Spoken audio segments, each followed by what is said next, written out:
예수님께서 부활하신 후에 너희는 가서 모든 민족을 제자로 삼아 아버지와 아들과 성령의 이름으로 세례를 베풀고 내가 너에게 분부한 모든 것을 가르쳐서 지키게 하라.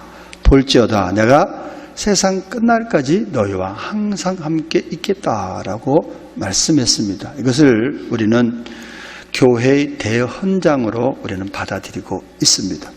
예수님의 명령이자 예수님의 부탁이니까. 예수님의 명령이자 부탁이 뭐라고요? 제자가 되어서 제자를 삼아라. 그래서 아버지의 말씀을 가르쳐서 지키게 하라라고 말씀하셨다는 말씀입니다. 주님은 저와 여러분을 부르실 때 단순히 구원만 받으라고 초청하지는 않았습니다. 우리가 구원받은 후 제자가 되기를 원하십니다. 그러나 많은 그리스도인들은 내가 제자로 부르심을 받았다라고 인지하지 못해. 많은 분들이 안타깝게도 또 제자로 부름을 받았다라고 알기는 알지만 제자의 삶을 사는 것은 특별한 사람이나 제자의 삶을 사는 것이지 나는 아니다라고 제자의 삶을 거부하며 살아가는 그리스도인들이 생각보다 많다는 얘기입니다. 전에도 말씀드렸던 것처럼 아메리카 대륙을 발견한 콜럼버스의 원래 이름은 크리스토퍼 콜럼버스입니다. 크리스토퍼라는 뜻은 그리스도를 지고 가는 자라는 그런 뜻입니다. 콜럼버스의 부모님이 이름을 짓게 될 때 크리스토퍼 콜럼버스, 야 콜럼버스야 너는 이 땅에서 그리스도를 지고 가는 자다라고 그렇게 이름을 지어줬다는 것이죠. 그런데 안타깝게도 콜럼버스는 이 땅에 살면서 그리스도를 지고 가는 삶이 아니라 황금을 지고 다녔다고 그래요. 그의 눈은 황금 찾기의 혈안이 되었습니다. 결국 콜럼버스는 인생이 끝나가고 있을 때 인생 말년에 그때서 괴로워하고 하나님 앞에 기도하고 회개하며 결단했다고 합니다. 주님, 저의 이름은 그리스도를 지고 가는 자인데 크리스토퍼가 되는 삶을 살아야 되는데 저는 지금까지 돌이켜보니까 헛된 것만 지고 다녔던 것 같습니다. 이제부터 그리스도를 지고 가는 크리스토퍼가 되게 하여 주시옵소서. 그렇게 회개하고 결단하고 기도했다고 그래요. 그후부터 콜럼버스는 하나님의 영광을 위해서 그리스도만 지고 가는 거룩한 삶을 살았다고 합니다. 사랑하는 미랄 가족 여러분, 하나님께서는 저와 여러분을 크리스토퍼로 불렀습니다. 제자로 부르셨습니다. 그래서 우리는 이 시간 다시 한번 결단하고 기도하셔야 되는데, 하나님, 제 모든 삶은, 이제는 앞으로의 삶은 그리스도를 지고 가는 제자의 삶을 살게 하여 주시옵소서. 이 시간 그렇게 결단하고 한 주간 기도하는 시간 되기를 부탁드립니다. 그래서 오늘 설교의 제목을 제자도다라고 이렇게 잡아보았습니다. 제자도 하니 부담스럽습니까? 제자도 하니 어렵습니까?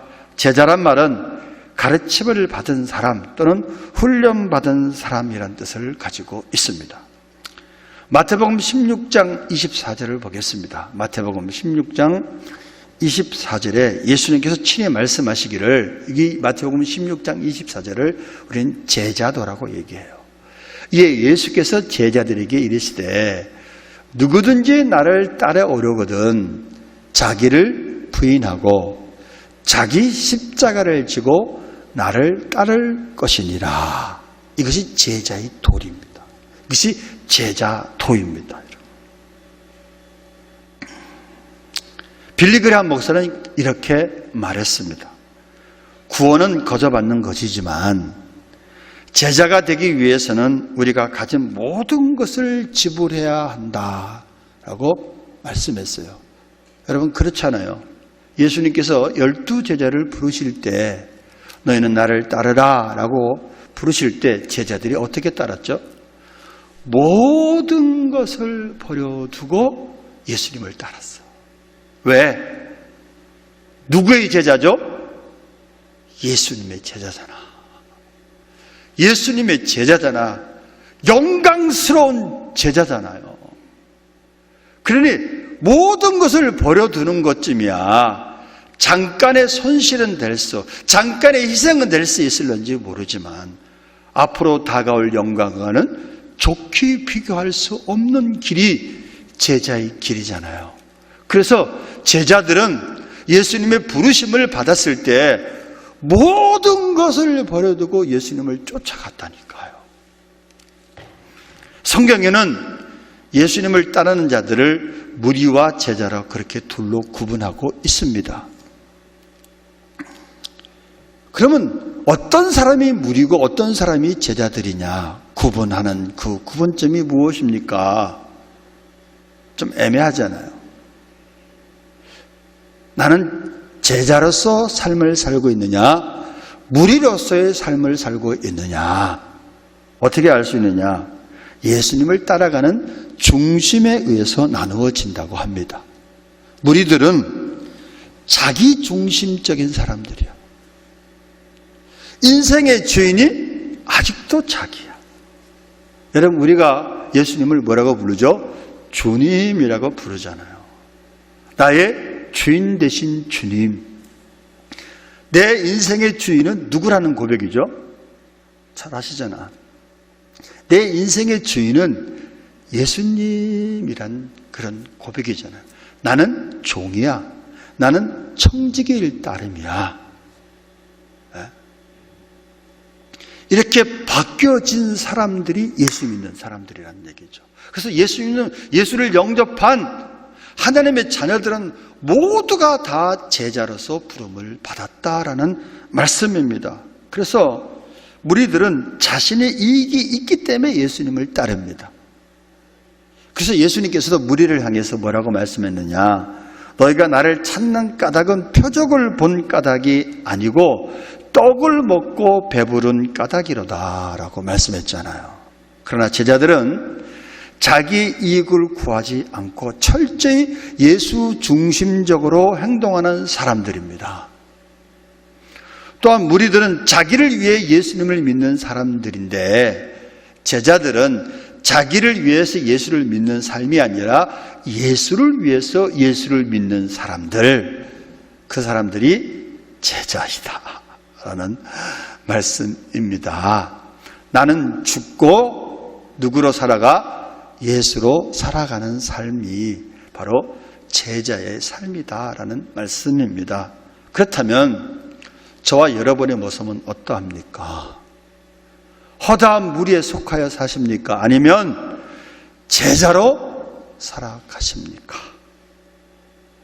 이 시간 한번 돌아보셨으면 좋겠고, 예수께서 원하시는 제자의 삶이란 어떤 삶이냐? 첫 번째, 오직 예수님만을 사랑하는 삶입니다.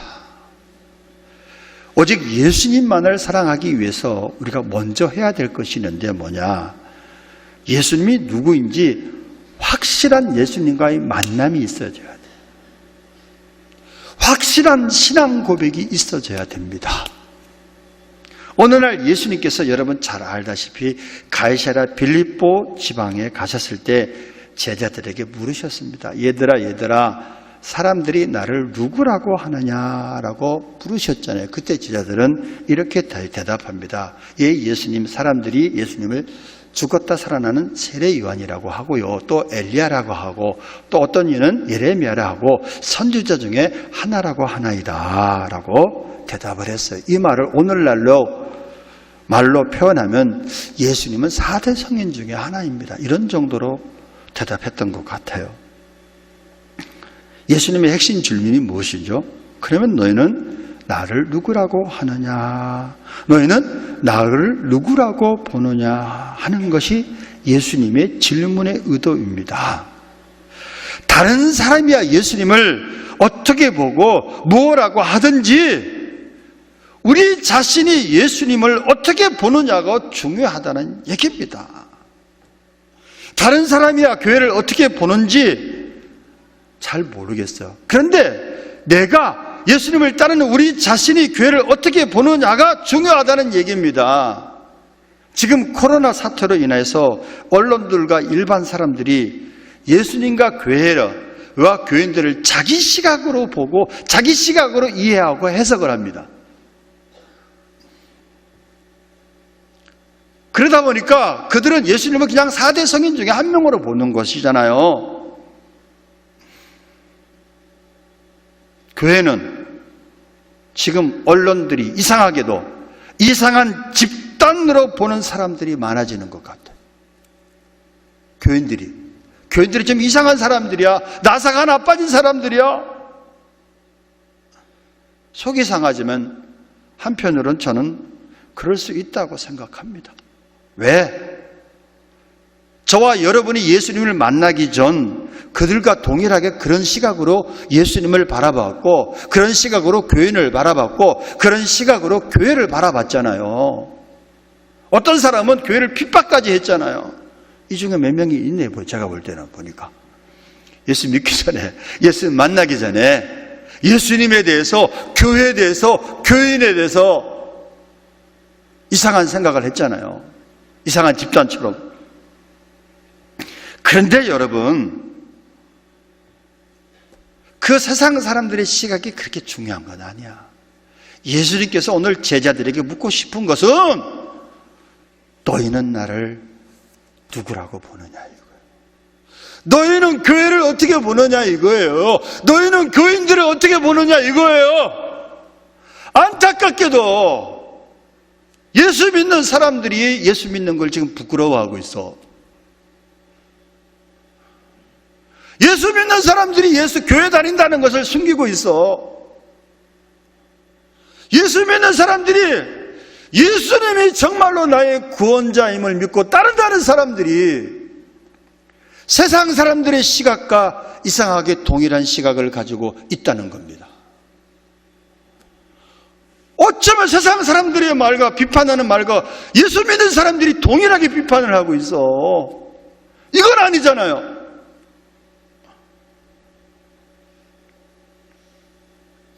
예수님을 어떻게 보느냐 하는 것이 구원관이고 교회를 어떻게 보느냐 하는 것이 교회관입니다. 지금 이 시간 예수님께서 묻고 계실 것 같아요. 세상 사람들이 나를 어떻게 보든, 세상 사람들이 핏값으로 산 나의 교회를 어떻게 매도하든 너희는 나의 교회를 어떻게 보느냐? 뭐라고 대답하실래요? 대변인이요 수장격인 베드로의 답변이 여러분 잘 알다시피 주는 그리스도시요 살아계신 하나님의 아들입니다. 그렇게 대답했잖아요. 예수님을 나의 구주, 나의 하나님으로 영접한 교인들이요. 지금 이 시간에 너는 나를 누구라고 보느냐? 너는 나의 교회를 어떻게 바라보느냐? 라고 물으신다면 주는 그리스도시요 살아계신 하나님의 아들이고 주님의 교회는 주님의 핏값으로 산 교회입니다. 그렇게 대답하셔야 됩니다. 지난주에 다니엘에게 배웁시다라고 설교 제목을 그렇게 잡아서 말씀을 드렸습니다. 기억나시죠? 다니엘에게 배워야 될 것이 여럿이지만 오늘은 다 말씀드릴 수 있어요. 지난주에 한 것을 딱 하나 기억하셔야 될 것이 있어요. 다니엘에게 충성을 배우자 이렇게 말씀을 드렸습니다. 다니엘을 시기하는 사람들이 다니엘을 죽이기 위해서 법을 제정했습니다. 30일 동안 누구든지 왕 외에 어느 신에게나 사람에게나 무엇을 구하면 사자굴에 던져 넣기로 그렇게 법을 정했잖아요. 이 법이 다니엘은 자신을 죽이기 위한 그런 계략임을 다니엘은 잘 알고 있었습니다. 그러나 다니엘은 하나님을 사랑하였기에 전에 행하던 대로 다락방 창가에 가서 기도를 드리되 하루 3번 기도를 드리되 창문을 활짝 열어놓고 기도하였잖아요. 참 정말 아무리 생각해도 대단한 일이 아닐 수가 없어. 저 같으면 창문을 닫아놓고 기도했을 것 같아요. 저 같으면 그 기간 동안 기도 안 했을 수도 있을 것 같아요. 속으로만 기도하면 되잖아. 하나님, 제가 하나님 사랑하는 거 아시잖아요. 제가 속으로만 기도하면 되고, 제가 그러면 전에 하던 대로 하루 3번씩 기도하는 건 기도하는데 다른 사람들이 보지 않도록 창문을 닫아놓고 기도하면 되잖아요. 자기가 얼마든지 타협할 수 있음에도 불구하고 다니엘은 타협하지 않았다니까. 창문을 열어놓고 보란 듯이 고발하면 고발해라. 난 사자굴에 던져져서 나는 죽으면 죽으리다 라는 자세를 가지고 창문을 활짝 열어놓고 전에 행하던 대로 기도했잖아요. 예수 믿으면서 왜 부끄러워하십니까? 왜 교회 다닌다고 부끄러워하십니까? 최소한 부끄러워하지는 않아야 될 거 아니야. 예수님을 사랑하신다며.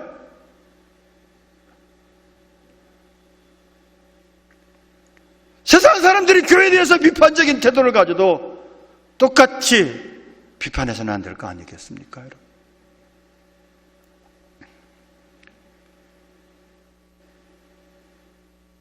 다니엘은 하나님을 부끄러워하지 않았습니다. 다른 사람들이 예수님과 교회에 대해서 어떻게 생각하든 우리는 주는 그리스도시요 살아계신 하나님의 아들입니다. 네가 나를 사랑하느냐? 나의 교회를 사랑해다오. 그것이 나를 사랑하는 것이다 라고 말씀하신 말씀대로 예수님 사랑하시기를 바라고, 예수님의 피값을 주고 산 교회를 사랑하는 저와 여러분 되시기를 주님의 이름으로 축원합니다. 최소한 이런 신앙 고백이 있는 사람들이 예수님을 사랑할 수 있습니다. 전에도 말씀드렸는데 유명한 축구 선수인 펠레에게 누가 물었습니다. 하루에 몇 시간씩 연습을 하십니까? 라고 물었더니 공을 차고 있는 시간은 공을 차는 시간이고요, 공을 안 차면 축구에 대해 이야기를 하고요, 축구에 대한 이야기를 안 할 때는 축구에 대해서 생각합니다. 잠잘 적에는 꿈도 축구에 대한 꿈을 꿉니다. 오로지 축구에 대해서 24시간을 생각하며 지내니 세계적인 유명 선수가 되었다라는 말씀입니다. 여러분, 제자로서 부름을 받았으면 이왕이면 70인의 제자가 아니라 이왕이면 12제자, 이왕이면 12제자 가운데 3제자의 반열에 들어가야 될 거 아니겠어요? 그러면 어떤 제자가 되어야 되느냐? 예수님을 특심 있게 사랑하는 제자가 되어야 될 거 아닙니까? 아침에는 예수로 눈을 뜨게 하시고 저녁에는 예수로 눈을 감게 하시옵소서. 24시간 주님과 동행하는 그런 주님이 사랑하는 제자가 되시기를 주님의 이름으로 축원합니다. 오늘 본문 누가복음 14장 26절을 다시 봅니다. 주님 뭐라고 말씀했느냐? 무릇 내게 오는 자가 자기 부모와 처자와 형제와 자매와 더욱이 자기 목숨까지 미워하지 아니하면 능히 내 제자가 되지 못하고. 이거 참 무서운 말씀하셨네. 무릇 내게 오는 자가 어떻게 하라고요? 자기 부모와 처자와 형제와 자매와 더욱이 자기 목숨까지 미워하지 아니하면 능히 내 제자가 되지 못한대. 이 말은 가정에 대한 사랑을 파괴하라는 뜻이 아니라 가정이 아무리 사랑스러워도 생명을 구원하는 것이 아니기 때문에 주님보다 더 사랑해서는 안 된다라는 말씀이잖아요. 먼저 주님 사랑하고 그 안에 사랑의 순서 우선순위를 두며 사랑하면서 살아가는 삶이 제자의 삶이다 라고 예수님께서 말씀하신 겁니다. 저는 이 말씀을 설교 준비하면서 다시 보는 가운데 누가 떠올랐냐 하면 아브라함이 떠올랐어요. 어떤 장면이 떠올랐냐면 아브라함이 100세가 되어서 낳은 자식 이삭이 한 청소년 정도 되었을 때 하나님께서 어느 날 아브라함에게 아브라함아 너의 사랑하는 독자 이삭을 번제로 바쳐라. 내가 지시하는 땅으로 가서 번제로 드리라 라고 얘기했어요. 번제로 드리라는 얘기는 어떻게 하라는 얘기죠? 죽여서 각을 떠가지고 불로 살라라 이 소리예요. 네 사랑하는 독자 이삭은 어느 사람이 그렇게 하겠어요? 근데 아브라함은 주저하지 않았습니다. 하나님의 약속을 믿었습니다. 어떤 약속을 믿었죠? 이삭을 통해서 자손이 번창케 되고 이삭의 후손이 메시아가 이삭의 후손 가운데 태어난다. 그러니까 이삭을 죽인다는 얘기는 하나님이 죽은 자 가운데서 다시 살리실 줄로 아브라함을 믿었어. 아브라함 믿은 하나님은 약속을 어기지 아니하시는 신실하신 하나님이었어. 그 약속을 믿었기 때문에 하나님이 나를 테스트하는구나 라고 이삭은 믿었던 겁니다. 아브라함은 믿었던 겁니다. 그 테스트에 아브라함이 어떻게 됐죠? 합격하고 합격점을 받았던 겁니다.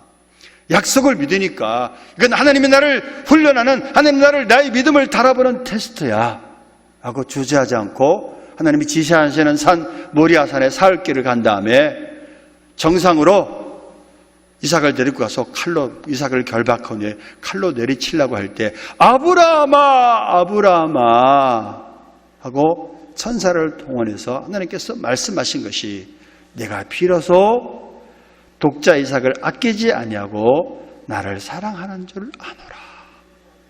비로소 네가 나를 경외하는 줄을 아노라 라고 말씀하신 것입니다. 사랑하는 미랄 가정 여러분, 아브라함만 테스트하신 것이 아니라 저와 여러분의 신앙생활, 인생의 여정 가운데 하나님이 이렇게 테스트하는 때가 있어요. 저는 이때가 코로나 사태로 인해서 이때가 우리의 믿음을 테스트하는 때다. 저는 그렇게 생각합니다. 네가 나를 사랑하느냐? 어떤 환경과 어떤 여건에 구애 없이 주님의 말씀을 따라가고 주님을 누구보다 무엇보다 사랑하는 그런 훌륭한 제자가 되시기를 주님의 이름으로 축원합니다. 두 번째, 어떤 삶을 사는 것이 제자의 삶이냐? 제자의 도는 자기를 부인하는 삶입니다. 어떤 삶이라고요? 자기를 부인하는 삶. 장로교 창시자인 칼빈은 기독교 강요에서 기독교인의 삶을 두 가지로 강조했습니다. 진정한 기독교인은 자기를 부인하는 것이고 십자가를 지는 삶이다 라고 말씀했어요. 예수님은 십자가를 거부하는 베드로의 말씀을 들으시고 중요한 말씀을 하십니다. 이것이 조금 전에 보았던 우리가 합독했던 마태복음 16장 24절의 말씀입니다. 다시 한번 띄워보시죠. 말씀. 마태복음 16장 24절 합독합니다. 시작. 이에 예수께서 제자들에게 이르시되 누구든지 나를 따라오려거든 자기를 부인하고 자기 십자가를 지고 나를 따를 것이니라. 아멘. 여기서 여러분 자기 부인은 무엇을 말하는 것입니까? 자기를 부인한다는 것은 이것은 자기의 자존감을 버리고 자기를 비하하라는 뜻이 아닙니다. 금욕주의자들이 말하는 단순한 자기 욕망이나 욕구를 부인하는 의미 또한 아닙니다. 자기 부인은 자기 중심적인 관점에서 하나님 중심적인 관점으로 전환을 의미하는 겁니다. 다시 말해서 내 시각으로 나를 바라보고 세상을 바라보러 사는 삶이 아니라 하나님 시각으로 나를 바라보고 판단하고 하나님 시각으로 세상을 바라보고 하나님 중심적으로 사는 삶을 말하고 있습니다. 그 샘플을 예수님께서 보여주셨잖아요. 어디서 보여주셨죠? 겟세마네 동산에서. 겟세마네 동산에 십자가를 지시기 전에 예수님께서는 겟세마네 동산에 올라가서 기도드렸습니다. 아빠 아버지여, 아버지께서는 모든 것이 가능하오니 이 잔을 내게서 옮기시옵소서. 그러나 나의 원대로 마시옵고 아버지 원대로 하옵소서라고 기도하십니다. 잘 아시다시피 예수님께서도 십자가가 고통스럽고 부끄러우니까 이 십자가에 쓴 잔을 마시기를 거부했어. 그래서 기도하기를 하나님 아버지 십자가에 쓴 잔을 마시지 않게 해 주시옵소서라고 기도했다는 얘기예요. 그러나 이것이 아버지 뜻이 아니면 아버지 뜻대로 되기를 원하나이다. 자기의 뜻은, 자기의 생각은 십자가를 지지 않는 것이야. 그러나 아버지 뜻이 십자가를 지는 것이라 그러면 내 생각을 부인하겠다는 겁니다. 이것이 자기를 부인하는 삶이란 말씀입니다. 현대인의 삶의 목표 중에 하나가 뭔지 아십니까? 자아실현입니다. 다르게 표현하면 자신이 만든 꿈을 이루기 위해서 동분서주합니다. 물론 그 꿈을 이루기 위해서 달려가는 것은 나쁜 것은 아니죠. 그런데 주님께서 자기를 부인하라는 말씀은 하나님과 아무런 상관없는 꿈이나 야망을 부인하라는 것이에요.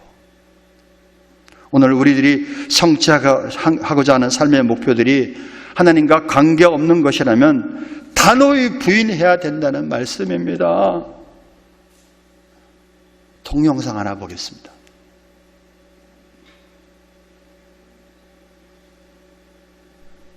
어떤 분은 말씀은 잘 안 듣다가 동영상은 뚫어지게 보더라고요. 동영상이라도 잘 보시면 돼요. 의도가 있는 동영상이니까. He really wants to show us he can really drive a car too. So instantly I'm standing in the vision at the foot of Kim Jong-un's bed. 여기서 또 I'm 보시면 looking at 돼요. him laying there 좀 sleeping, 크게 하세요. and all of a sudden his head is doing this on the pillow. His eyes get big, and he sits right up, and the perspiration is just 이분이 pouring down his 운전하다가 face.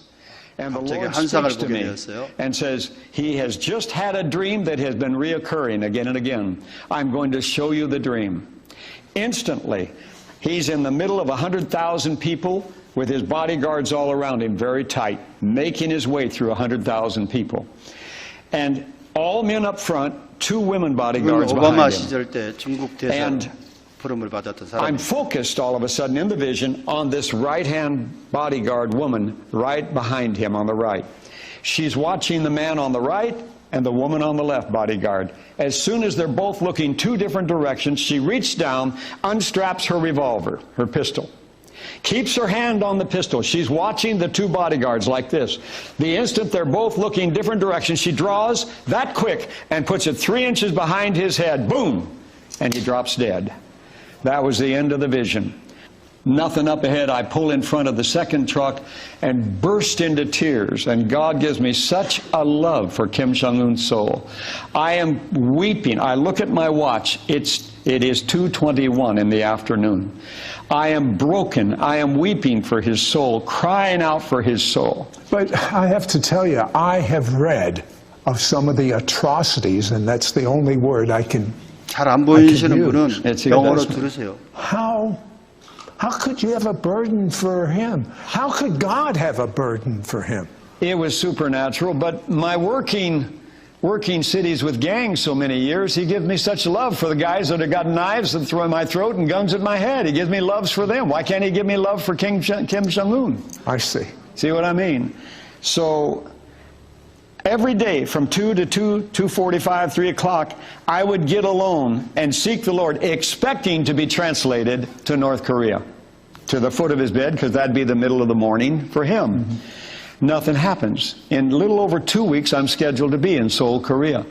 So I had been invited by the Chinese government to represent the United States as the ambassador of America under the Obama administration. And so I had spent days in China with the leaders of China. I had all my official documents in my passport. So I get to Seoul. I'm going to the Chinese embassy tomorrow and get them to get me in to see Kim Jong-un. They can check with any of the leaders except the Premier of China. I've been with them all. So they'll verify my authenticity. They'll get me in with Kim Jong-un. I get this suit on. I got my leather briefcase. I'm looking official. And I'm heading out my door of my hotel. And the Lord says, where are you going? And I said, I'm going to see Kim Jong-un. The Lord said, I didn't tell you that. I said, but Lord, you gave me a vision. You gave me a word for him. You gave kings. You gave prophets words for kings. Why would you give it to me? You've had me crying for his soul. I love the man's soul. I can witness to him. And the Lord said, I didn't give it to you for that reason. I'm opening doors all across South Korea. I want you to go to the pastors of South Korea. I want you to tell them the vision and tell them every day they are praying that I will kill Kim Jong-un, that having their people travail and pray for his death. If I kill him because of that, I will have to bring judgment on South Korea. Because they should be praying for his soul. Because I gave my life that even Kim Jong-un should be saved.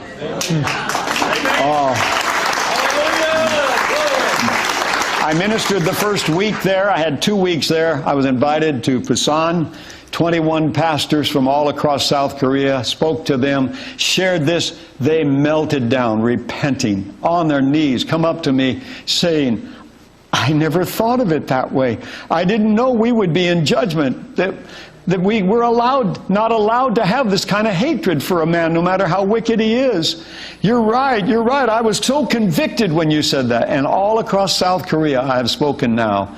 And the pastors have repented and called. Oh, now, does that mean he's going to be saved? What does that mean? I don't know. I still love the man's soul. I'm willing to go to North Korea. If it's my last mission in life, I'll go. You told me about his great-grandmother. Actually, it was his great-grandfather. I just found, you gave me the documentation, and a pastor had said it was his great-grandmother. He might have said grandfather. As we get older, sometimes if there's noise in the room, we get the wrong name. I never checked it out, but you checked it out and documented it. He was one of the main leading patriarchs at the end of the 1800s unto 1910 of the mighty move of God that went all across Korea. So I know that he and his family had to have been concerned and praying for his grandchildren and great-grandchildren. Of course. And God hears those prayers. God wants to save Kim Jong-un. He doesn't want to kill him. Well, you know, I don't know what's going to happen, but what would be a greater witness? For him to be assassinated, or for him to stand before the world and say, I repent to Almighty God. Yeah. Jesus is my Lord and Savior. I like that story. Yes, get saved. Amen, amen. 아멘. 저는 저 영상을 보면서 저분의 개인적인 영적 경험이다 라고 하면서도 주관적인 경험이라 할지라도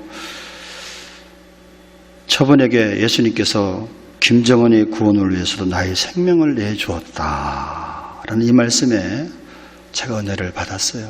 저도 회개했습니다. 왜냐하면 김정은 저는 미친놈 아니야? 걸핏하면 미사일 쏴대는 놈. 저는 확 죽었으면 좋겠다. 그냥 드론인가 뭔가 이렇게 미군 특수부대를 좀 미국이 투입을 해서 김정일을 좀 제거했으면 좋겠다. 이런 마음을 항상 가지는 않았지만 좀 많이 가지고 있었거든요.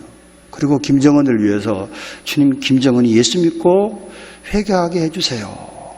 이 기도는 몇 번에 한 것 같은데 열심히 한 건 같지 않았던 것 같아요. 그러니까 여러분, 우리의 기도가, 우리 구하는 것이 하나님의 뜻과 때로는 거리가 먼 것을 구할 때가 많다는 사실입니다. 제가 이 동영상을 길게 왜 보여드렸냐 하면은 하나님의 역사의 주관자시고 하나님은 우리 기도를 들으시는데 우리가 구하는 그 기도가 하나님의 뜻에 맞는 기도를 드려야 되는 것이 아니냐. 근데 우리의 일방적인 기도 제목을 가지고 하나님 이거 들어주세요, 이거 들어주세요, 이거 들어주세요 한다는 것이죠. 근데 그건 좋아. 그러나 예수님처럼 내 뜻대로 마옵시고 아버지 원대로 되기를 원하나이다, 이렇게 기도를 바꾸고 이런 삶을 사는 삶이 자기를 부인하는 삶이요 제자의 삶이다라는 말씀입니다. 내가 죽고 예수로 살아가는 그런 삶이 저와 여러분의 삶이 되시기를 주님의 이름으로 축원합니다. 마지막으로 제자의 도는 십자가를 지고 주님을 따르는 삶입니다. 여기서 십자가를 진다는 것은 무슨 의미냐? 우리는 종종 자신의 잘못으로 인해서 겪고 있는 아픔이나 고통을 십자가라고 생각합니다. 물론 때로는 그것이 넓게 생각하면 십자가일 수도 있어요. 그러나 여러분, 자식이나 남편이 속을 썩이면 내가 져야 할 십자가지 뭐, 그것도 맞는 말일 수도 있어요. 그러나 여러분, 자신의 잘못이나 실수로 겪는 고통이라면 그건 십자가가 아니다라는 얘기죠. 주님이 말씀하신 십자가는 주님의 뜻을 이루기 위해서 넓은 길이 아닌 좁은 길로 가는 것을 말합니다.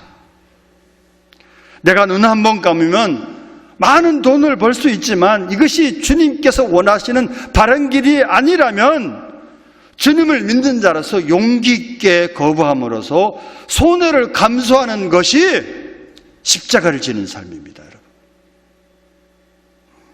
십자가는 주님 때문에 스스로 선택해서 받는 고통을 말합니다. 그 청년 바보 의사의 주인공인 안수연 의사는 이미 하늘나라에 갔지만 그 책을 읽으면서 제가 우리 교인들한테 많이 소개를 했고 참 은혜를 받은 그런 대목이 있어요. 이 사람은 의대생 본과 1학년이 되면 이전보다 공부할 양이 엄청나게 늘어나서 의대생들의 어깨를 부담감으로 짓누르는 시기라고 합니다. 그런데 이런 시간과의 전쟁이 있는 의대생 1학년 때 그는 기독학생이야. 그리고 기독학생의 성경 공부 리더야. 그러니까 주일을 한번 온전히 내는 것도 정말로 부담스러운데 화요일 저녁까지 시간을 낸다는 것은 참으로 고통스러운 일이었다고 합니다. 그때 직면한 하나님의 음성은 이것이었습니다. 네가 날 위해 시간과 마음을 포기한다면 내가 정말로 기쁘게 그 예배를 받겠다.